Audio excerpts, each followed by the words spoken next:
Welcome to Retirement, your third act, the podcast for those navigating the transition from work to what comes next. Whether you're planning for retirement or already there, you're not alone. This is a time of change, excitement, and sometimes uncertainty, but it's also a time of opportunity. Hosted by Peter Watts, this podcast brings you real stories from people on the same journey, sharing their challenges, successes, and lessons learned. So, sit back, listen in, and find reassurance, inspiration, and ideas for your own third act. So let's get started. Over to your host, Peter. So welcome to Retirement, your third act, where I'm joined for the first time by someone I've never actually met before.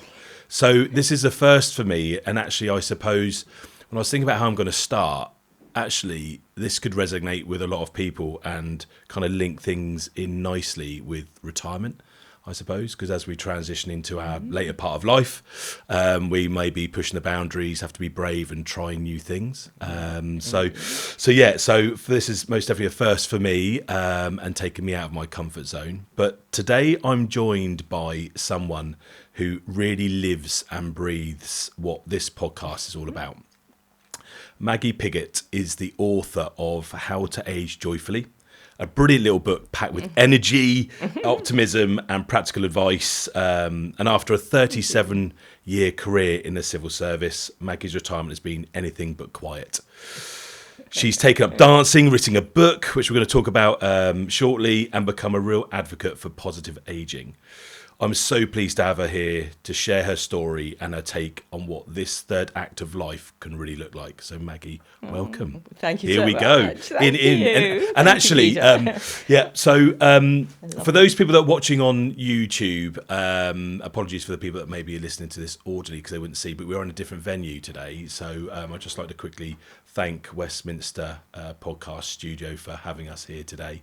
We're normally in Echo Town Studio in Dorchester, so I've travelled up to London to have this experience with Maggy. Yeah, I'm honoured. Oh, bless you. And grateful. Thank you. Good. So thanks ever so much. So look, I like to get the headline right out there at the start and jump in with 2 feet. So could you describe retirement in 3 words, please? Yeah. Very difficult to choose 3. But yeah. In the end, I went for opportunities, reinvention, because I think that really applies to my own story, and joy, of course. And the reinvention is really sparked by one of the quotes in my book, which is by David Bowie, which says, "Aging is an extraordinary process where you become the person you always should have been." And that so resonated with me. And to be honest, actually, I think that really sums up what retirement has been for me. So I think those were my top 3 words. I nearly added challenges because actually it has been a period of challenges as well. Yeah. It's not all, sunny uplands. No, and do you know, it's right to cite that as well, I think. Do you know what I mean? Because we could all, it's always good to look at the positive things of life, but we do know there's going to be some bumps, isn't there, along the way, sadly. I'm happy with the 4. Really good with the 4, and I'm sure we'll touch on them all at some point. Yeah. But you stole my thunder. That David Bowie quote was amazing. Because I got to admit, one of the questions I'm going to cover off today, and one of the things we're going to discuss are the quotes in the book.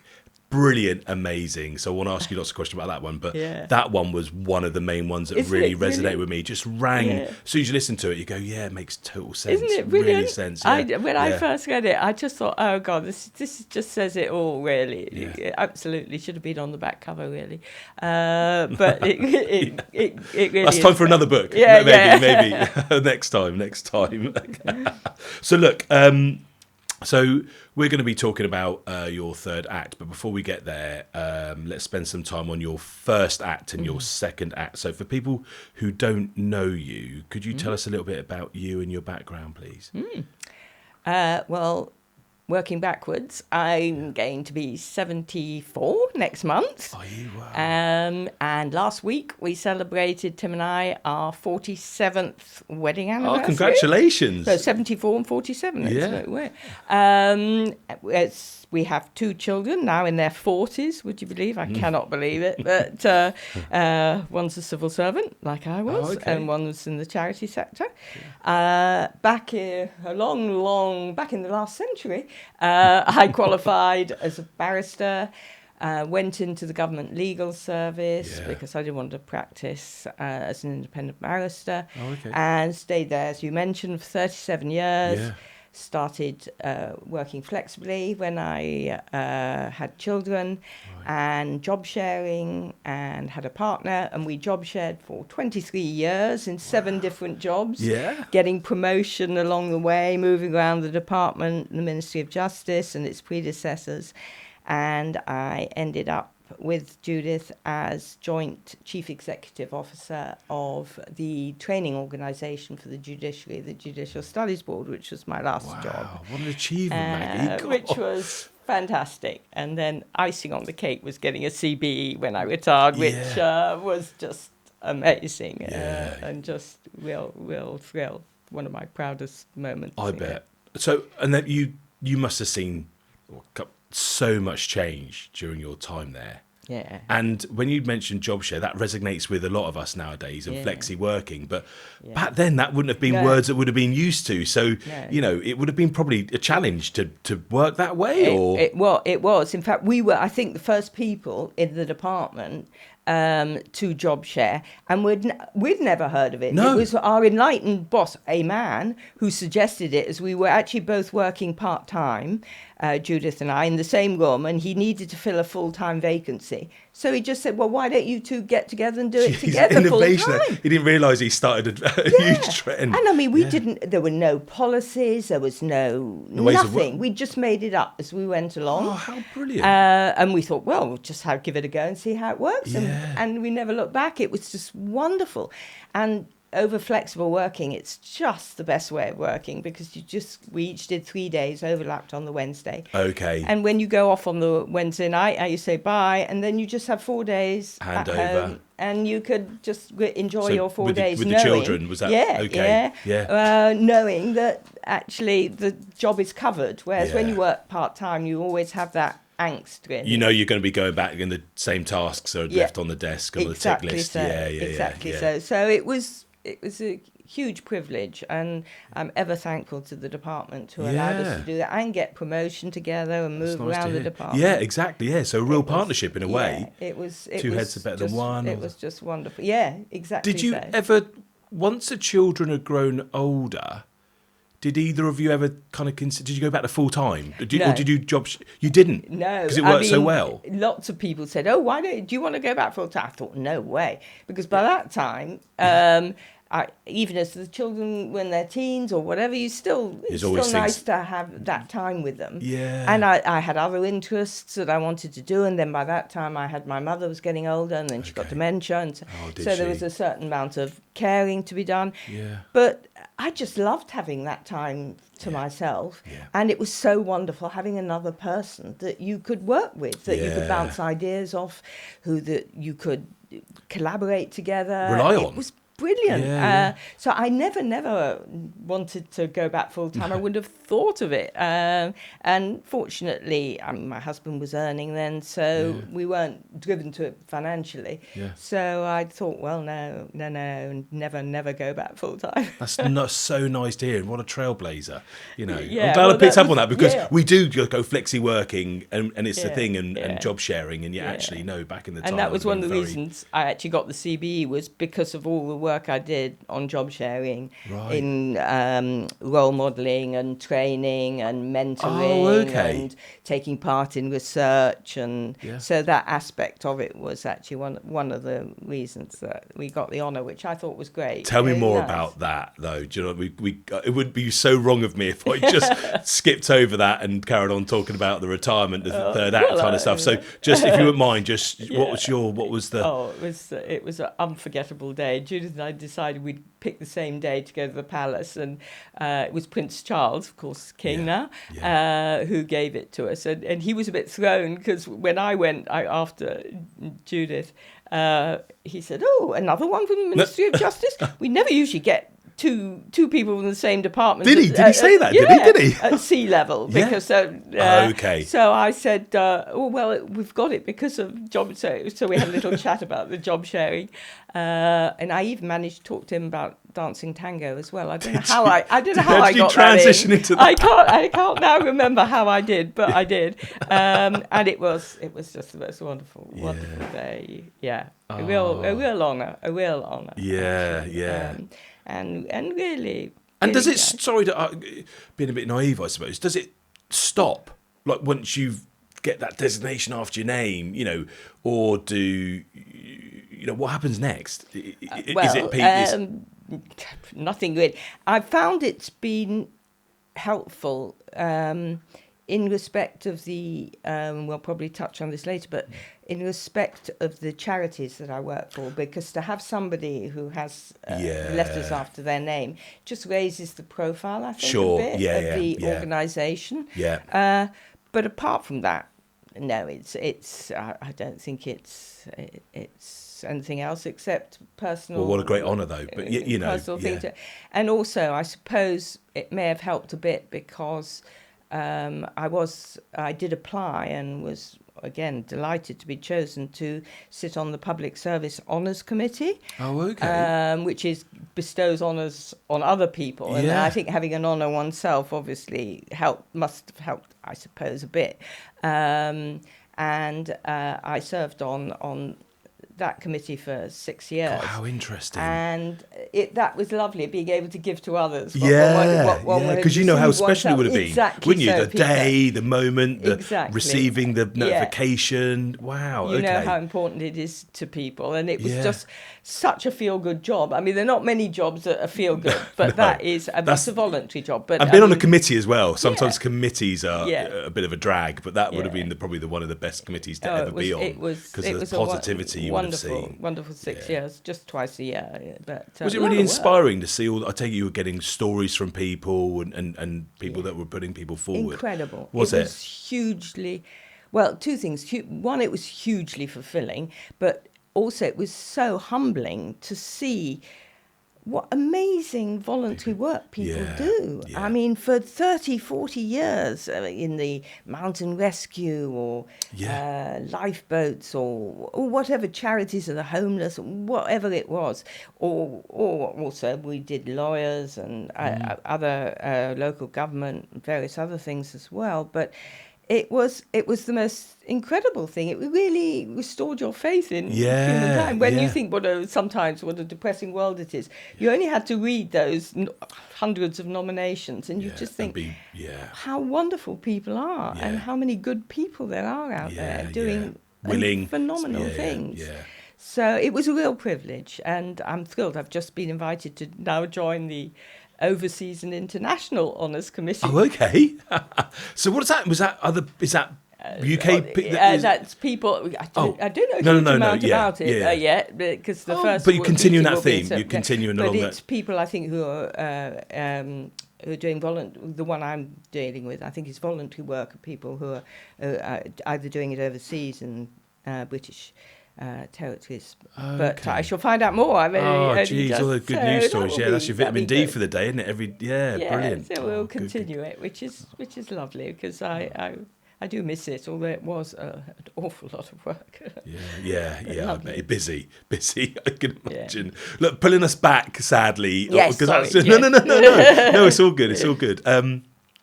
But 37 years career plus, family, etc.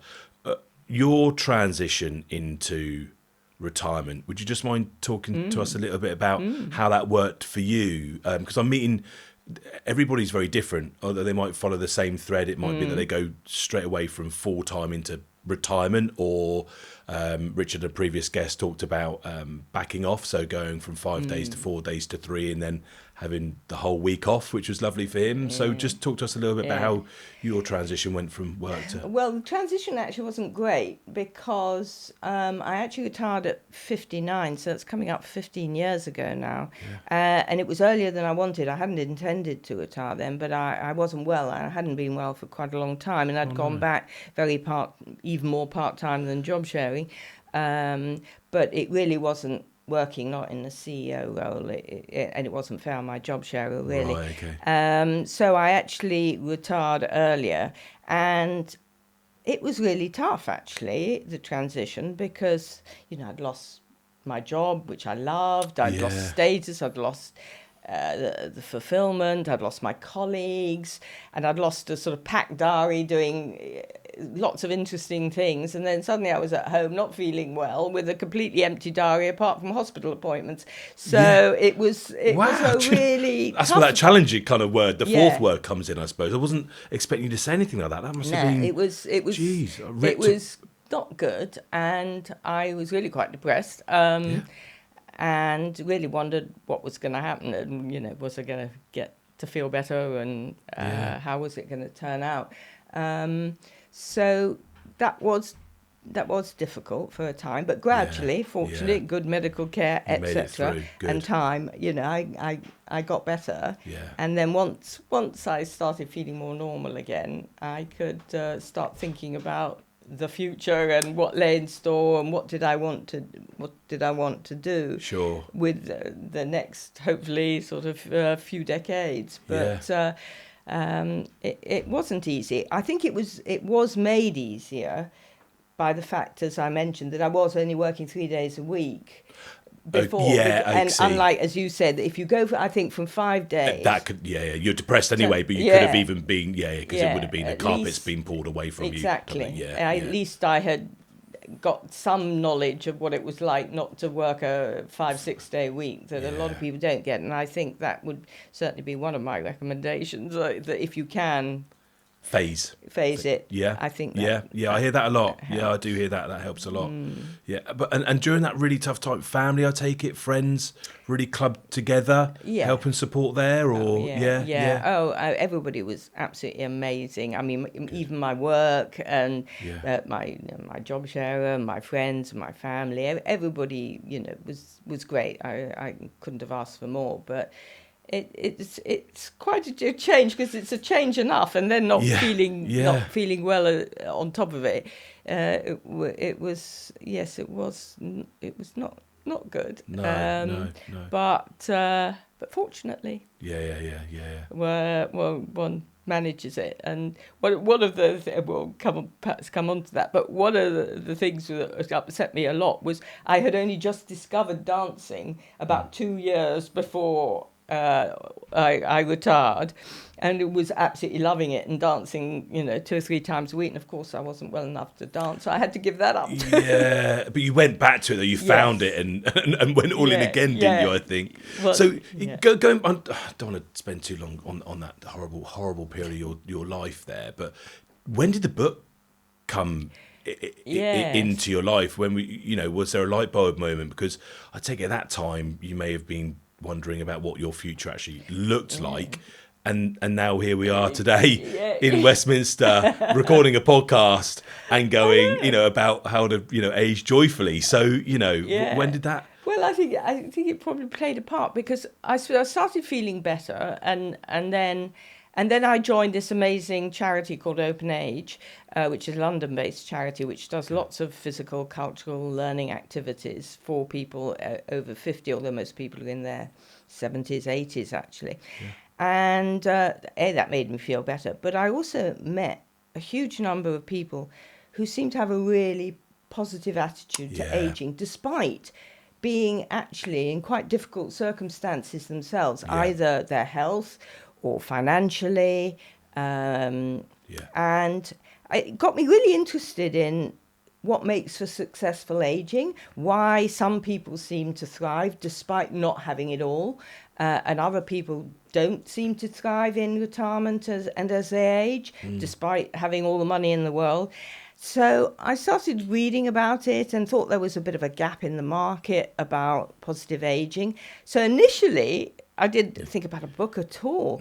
I thought, well, I'd start a Twitter account.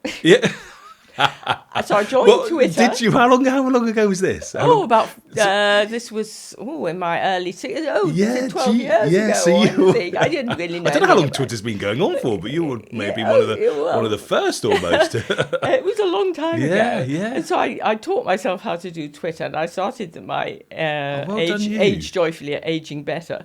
And I thought, well, if I get 100 followers, it'd be good.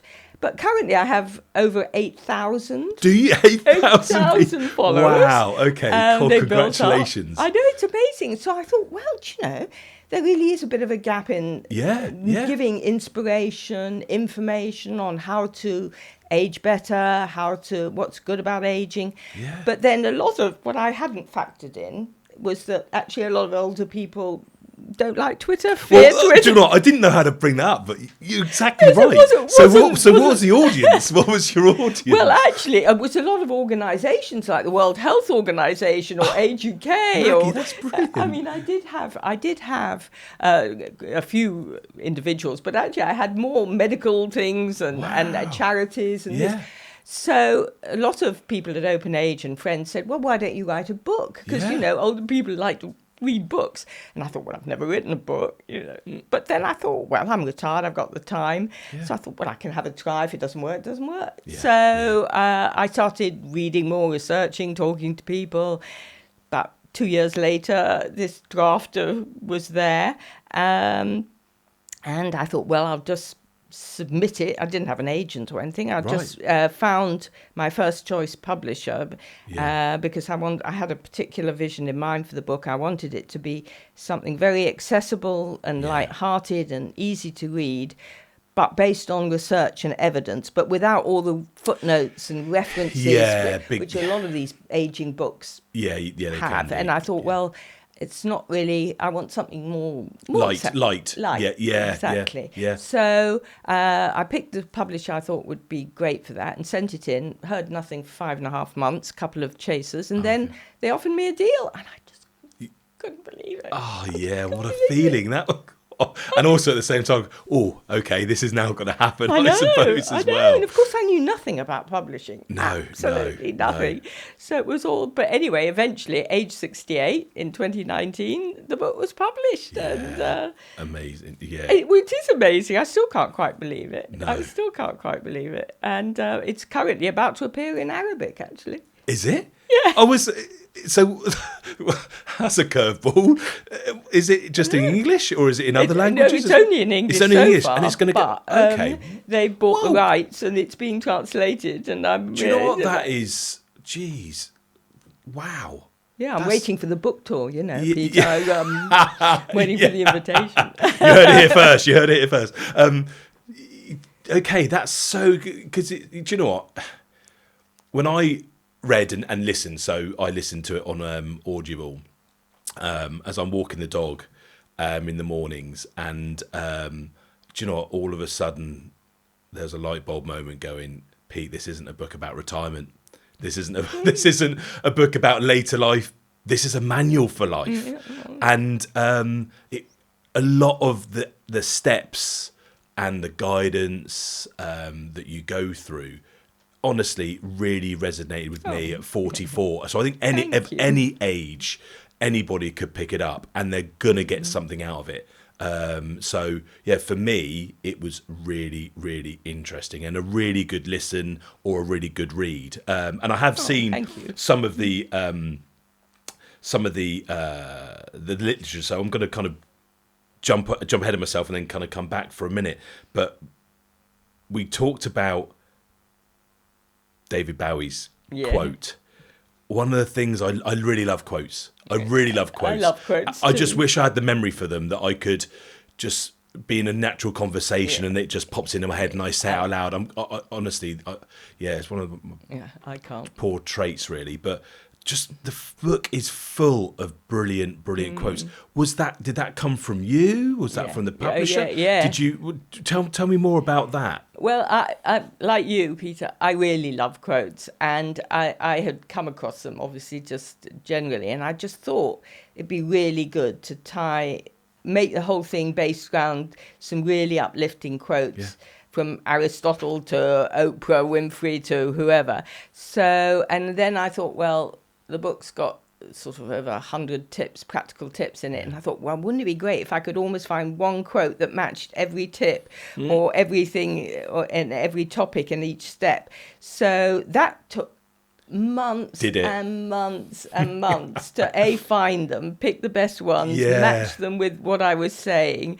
But it was a labour of love. I mean, it was great to do it. And they are good. And a lot of people say to me, oh, I just love the quotes. I think that's the best bit. I say, it's the only bit I didn't write, you know. But but thank you. I'm very honoured. But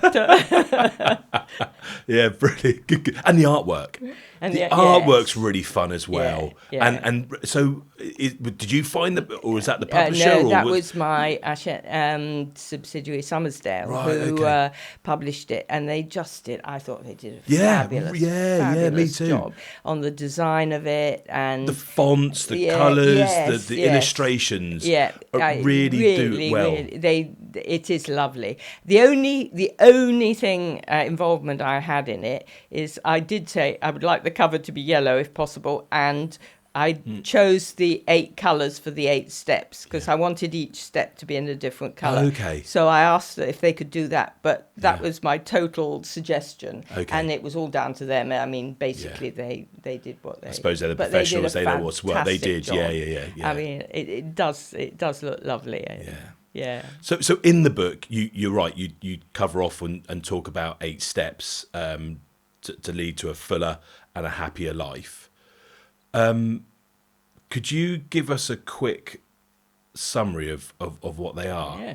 I'm testing you on your own book. I'm testing you on your own book. Yeah. Well, I mean, I discovered that there isn't just one thing that obviously enables us to live well, age better, live longer. But the reading that I did really led me to think that there was, for me, I thought there were 8 things that contributed, and they were quite interconnected as well. So they are, well, the first one I call move, but that's physical activity, which the NHS calls the miracle cure, and I think it's probably the most important step. So physical activity, number 1. The second one is eat right, which is healthy diet as much as you can. The third one, absolutely crucial, purpose, having a purpose in life, ikigai as the Japanese call it. The fourth one, also absolutely fundamental, and that's having social connections. There's an incredible piece of research in the book saying if you lack good social connections, it's as bad for your health as smoking 15 cigarettes a day. I was stunned by that statistic. I just thought that was amazing. The fifth one is what you mentioned about grow. It's all about lifelong learning, trying new experiences, being curious, expanding your horizons. Sixth one is being grateful, gratitude, practicing gratitude. The seventh one is giving, giving to others, however you can, and also giving to yourself, me time. And then the last one, I think is as important really as any, and that's having a positive attitude to life and to aging, because again there's an incredible piece of research that says that people who have a positive attitude to aging and life live on average an extra 7.5 years. Really? And I mean, I find that incredible. So I thought, well, it's good to be positive. So those are the 8. Actually, and do you know what? The positivity bit. So there's a couple of things. The positivity bit. I was unwell 17 years ago now. I had a brain tumour. Oh. Yeah, almost cost me my life. Oh. Yeah, but all good is well now, apart from lots of medication. But that's another podcast maybe. Oh. But going into my second surgery, which was 9 hours long, the surgeon, a bit of advice he gave me leading up to the operation was he told a story of where he's lost people in surgery that he should have been able to either save or make better, but because their mindset, they couldn't make it through. So one of his advice to me was, Pete, you got to be positive. You got to stay positive. Give me every chance to make this a success. But I came away from there going, all right, people say positive. How do you, is it subconscious? Is it conscious? And the only thing that I could try and do was feel that I was doing everything right, healthy, fitness, eating the right things, all that kind of stuff. But also constant positive, not mental attitude, but saying I'm going to be okay. Yeah. Like I was in a conference yesterday where Sir Chris Hoy talked about visualization. Yeah. And I think sometimes that's a thing to be doing as well, visualizing what a better life or a positivity looks like. I made it, so whatever I did beforehand, I must have given as much choice as you can. Prime example. Yeah. And I just want to go back to the gifting bit as well. Is sometimes people think gifting is predominantly gifting money.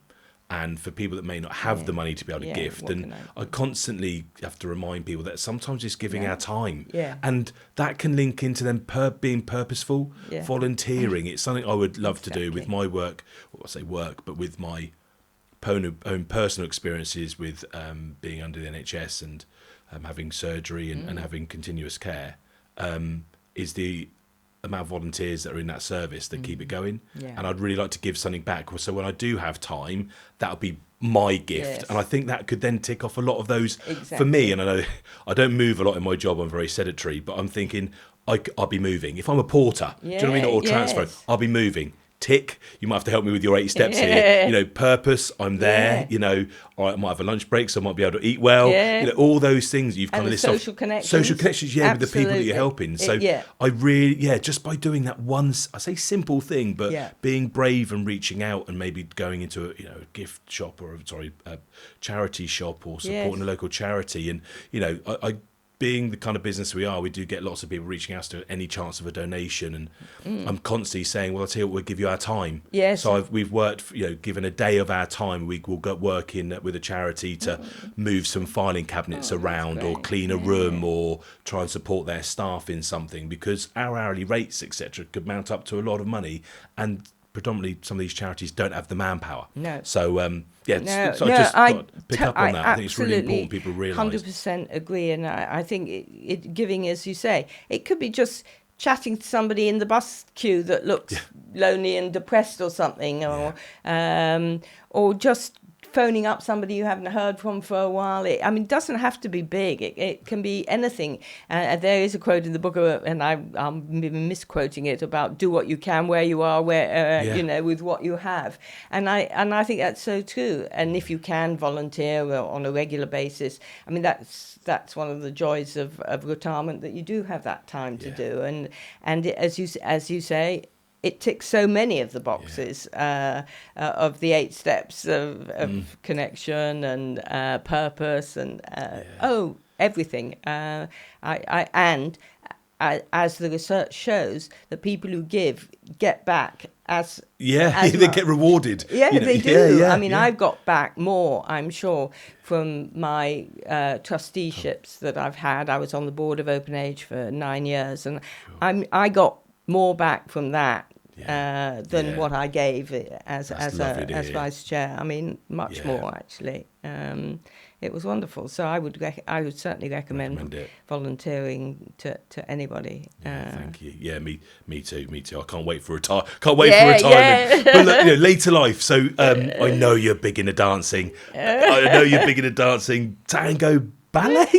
Yes. Ballet, and more. So how did that come about? And what does it do for you?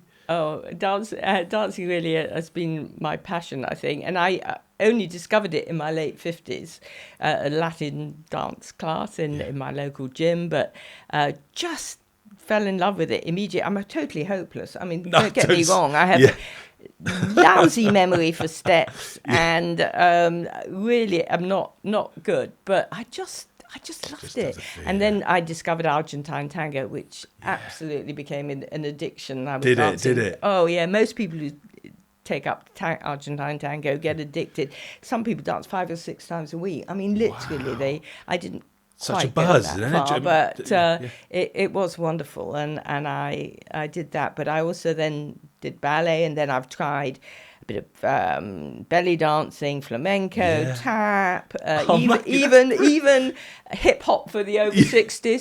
I had a couple of classes, and I've loved every single style I've done, and it's absolutely helped my physical health, my mental health. It's got me fitter. And of course, it's a wonderful way to meet people.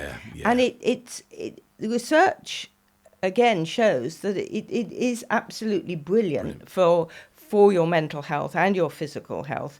And again, one of the other 3 amazing statistics in the book, which is a good reason to dance, even if you don't love it, which I can't believe anybody would. You'd fall in love with it when you do it. Yeah, you would. But there's this research that if you do dancing regularly, 2 or 3 times a week, say, and you are learning new steps, so you're not doing the same thing every time you dance, you reduce your risk of getting dementia by 76%. 76. More than any other activity. Well, that needs to be prescribed, doesn't it? I mean, that's... Well, some doctors do actually socially prescribe dance classes.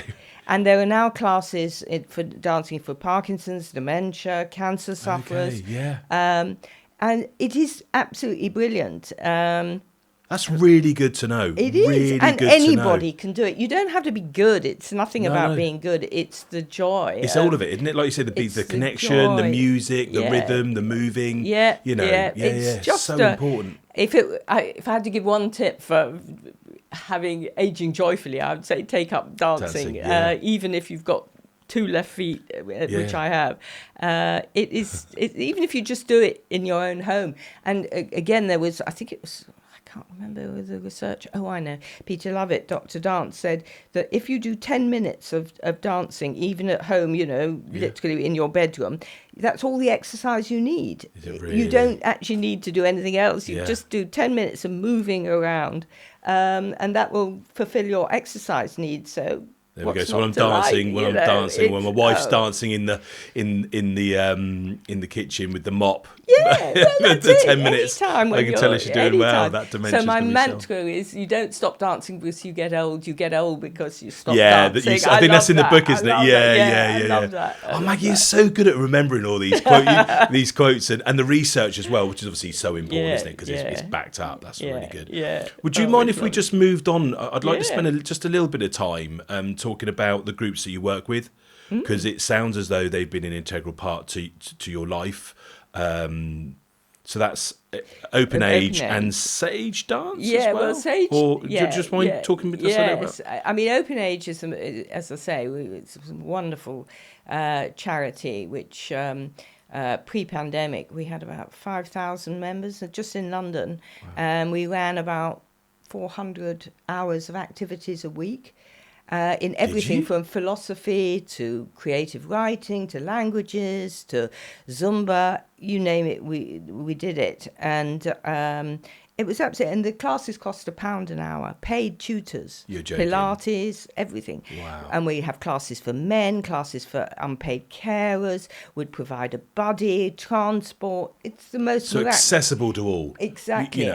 Best model, I think, of how to help people age well. Yeah. I mean, it was inspirational. So are they just London-based? Yes. Are they? I mean, except that during the pandemic, we had to go online, and we hadn't been online. We thought this might be risky, with our demographic, but actually it was a great success. And so we've kept up the online now, and so now we are more accessible. But it was my wish that we should have Open Ages in every city in the country, because it is so successful. I mean, it really does transform lives. So I started as a member, but it's a member-led charity, so I joined the board, and then they kindly asked me to be vice chair. Yeah. So I did that for 9 years, and then Sage Dance Company, I joined and became a trustee because it's a performing dance company, ballet-based, and I thought, well, why not? How lovely. Why not? Why not? Feel the fear. And we performed in arts theatres, in retirement homes, How exciting, in hospitals, on stage. So it's a wonderful dance. It must be company. really rewarding because your audience is smiling back at you, I take it. It's wonderful. Sadly, when I fell ill again a while back, I had to give up, but it's still going, and it's so wonderful, and it's all for older dancers. And I was certainly the corps de ballet sort of end compared to everybody else, because my dancing was not really up to the standard of most of the dancers in the company, but that was great. So I was a trustee there, and then I'm a trustee of another very small charity in London called Flourishing Lives, which is all about arts and health and older people. Another great charity. And then the Honours Committee. So Maggy, quite a few. Maggy, you're busy. Sorry, I've only named the two. You're very busy. Yeah, quite a few. But that's the joy of having more time, that you can make the choice to. On what you want to focus on. I hear that a lot. I do hear that a lot. Thoughts about ageing, and what do you think are the biggest myths or worries that people have about getting older? Yes. Well, a lot, and I had a lot of them myself, so I think it's totally natural that one does. I remember it always struck me that whenever I'd read a newspaper article, and they always put the age, of they do. And I used to read John Smith, 75, and I think, God, he's old. Yeah. Did you? Yeah. Yes. And then suddenly I kept thinking, well, gosh, I'm 65. It's not old, really, is it, or whatever. So I think one does have this perception of people over 60, 70 as being really sort of declining, a time. Sure, it's almost disengaging people from reading the rest of it. If you've got someone's age there, if it doesn't resonate with you, I'm not going to read that, because you're right. They should be taking that. You don't relate. It's a barrier almost, isn't it? Yeah. And you think, what are older people going to tell me what to do from anybody younger than that age potentially? And there's so many. It's not helped by the media, which I don't think has enough representation of older people. I mean, you've only got to think of all the cards, the gift cards. There's so much ageism in so many of these cards, even starting from age 40 or something. My daughter's just turned 40. And honestly, I struggled to find her a card which wasn't something like, it's all downhill now. They're really negative. Yes. Yeah, they are. And then all these pictures of wrinkly hands. Yeah. So I think people have this stereotypical vision of anybody over 70 certainly is that. You're so right there, because my business, average age of a client 67. When I'm looking at my website, when I had it first designed 5 years ago, the graphic designer was like, people on a beach. That's what you want, people on a beach. I'm okay, fine, you're the expert. But none of my clients look like that. No. And so actually I'm now going to revamp the website in the next 6 months. And I've started to look at images, but they're horrible. They're horrendous. Well, because you're right. There's a focus of an old hand, or someone being cared by somebody, and you're going, this doesn't look like any of our clients. Well, I can give you a tip for free. The Centre for Aging Better, which is a wonderful organisation, has a library of images of positive aging, hundreds of images. Oh, okay. I'll make a note of that. Whatever you want, there is an image of older people doing wonderful things, or normal things, but not wrinkly hands, which is such a great We're not older people. We're not older people. They're just people, aren't they? Images of mature people. Absolutely.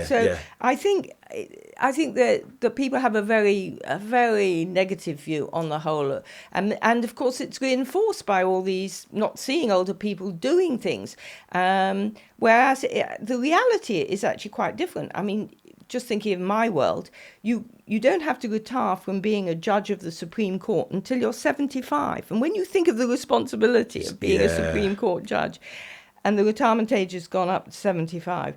And people in their 70s are doing amazing things in work or other fields. And we just need to really dispel this ageist view of older people. And the other thing is, I think a lot of people think that as you get older, you get more miserable and everybody's unhappy. But actually, there's another phenomenon, which I talk about in the book, which research has shown, that there's this thing called the U-curve of happiness, that actually, as you get older, you get happier. And most people in their 70s and 80s are, in fact, happier. Midlife, Okay, I'm well, afraid we need to to tell shout you, about that. midlife is the low point. Is the low point.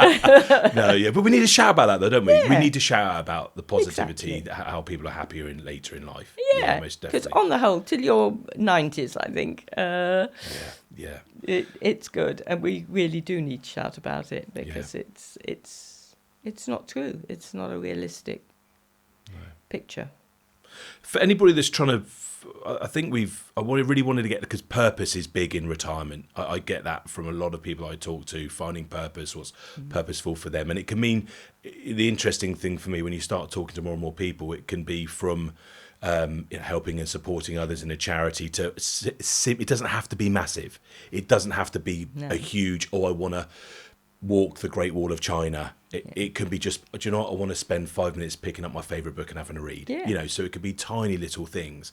But anybody wondering about how to find purpose, I feel that we've touched on a number of things. Do you feel that, is there anything else that's missed that we may have not spoken about? Yes. I mean, I totally agree that purpose is sort of infinitely variable. I mean, you can get it from your family, or you can get it from your job, or volunteering, or there's just so many.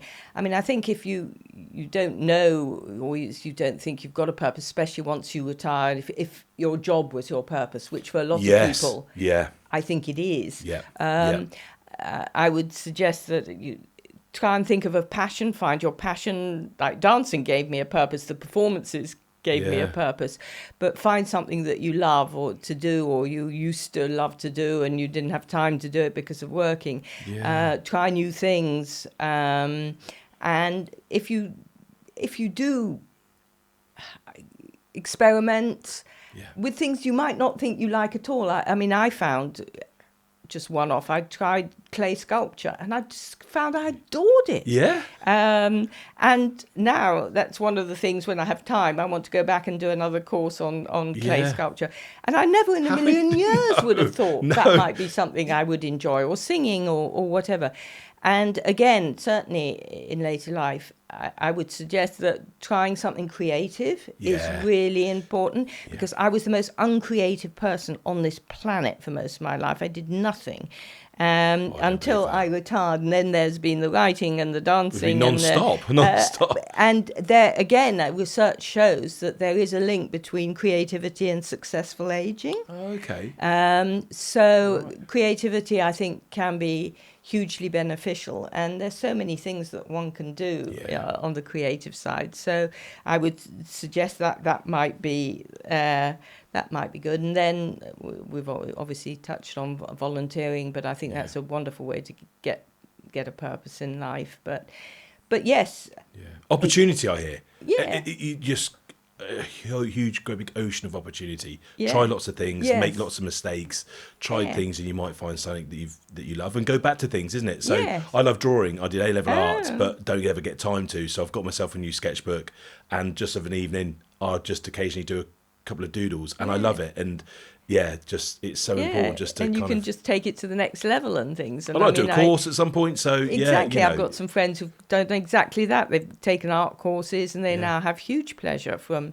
It's an exciting time to be retired, I think. It's wonderful. It needs to be grasped with two hands. Loads of opportunity, loads of things to do. It is wonderful. And there's so much out there.